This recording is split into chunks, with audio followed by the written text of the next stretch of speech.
The message of all punishments, consequences, and rewards is I love you more when you act like this, and I love you less when you act like that. I love you, I accept you more when you act like this, and I accept you less when you act like that. I offer you more of myself when you act like this, and less of myself when you act like that. You are more deserving of love and kindness and respect when you act like this. And so what happens is kids get the message of conditional acceptance, conditional worth, conditional love, conditional relationship. And then they have to navigate that obstacle. And they're not engaging in a deep human relationship with us.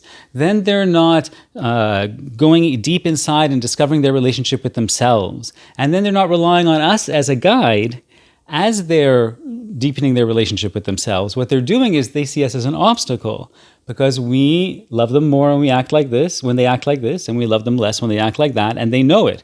Now, we may not actually love them more and less. We might like them more and like them less, or enjoy it more or enjoy it less. But if we react to the things we don't like with displeasure and wrongness, then they get the message that they're more acceptable when they act in a certain way. So it's not so much our intent, it's the impact that it has.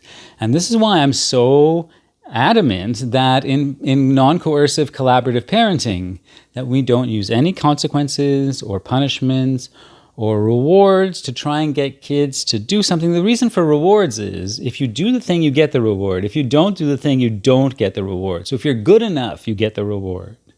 And if you decide, if you weren't able to do it, if you didn't even want to do it, you don't get the reward. And there's like an implicit punishment in that, right? You're just not good enough. It's not enough. And I didn't want my kid to feel they weren't enough. I didn't. Now people say, oh, but what about striving? Striving is different. Striving doesn't come from not feeling you're enough. It comes from wanting to be more. And that's a beautiful thing. So for me, I want to really encourage you. If you're using any consequences, any punishments, any rewards, reward is different from celebration. We celebrate all the time. But that's different than a reward, because a reward is conditional. Celebration happens regardless. Get an F, celebrate. Get an A, celebrate. Did you try, celebrate. Didn't try, celebrate. Unconditional celebration. And from a behavior mindset, it's hard to understand that because you're trying to modify behavior, but I'm not. I'm helping a human to explore themselves, to explore the world, and to have a deep relationship with them. That's what I'm trying to do. And it's a much more profound way to guide a child because it's a co-learning relationship built on safety and trust rather than imposing your values and your ideas on the kid and they have to take it. Because then what happens is if you have a set of expectations, and I did one of my previous videos was on expectations. You can look that up a few weeks ago. If you have these expectations and you hold them in place with consequences and punishments and rewards, then the kids have to contort themselves. In order to fit the shape that you are demanding of them. And they can't be themselves and discover themselves. And what a loss that is. And so you don't want to participate. I don't want to participate in that loss. I want to be the one who empowers my kid to know themselves, not disempowers them, takes them away from their self-knowledge.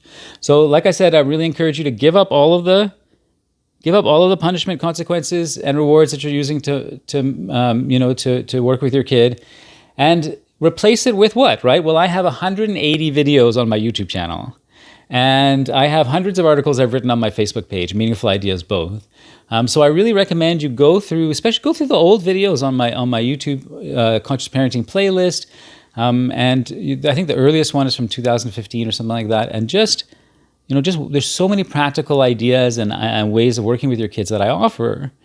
And also, please check out my free course on meaningfulideas.com called Guiding Without Controlling, which really helps share a lot of ideas on how to guide without controlling. And follow me in all the spaces at Meaningful Ideas.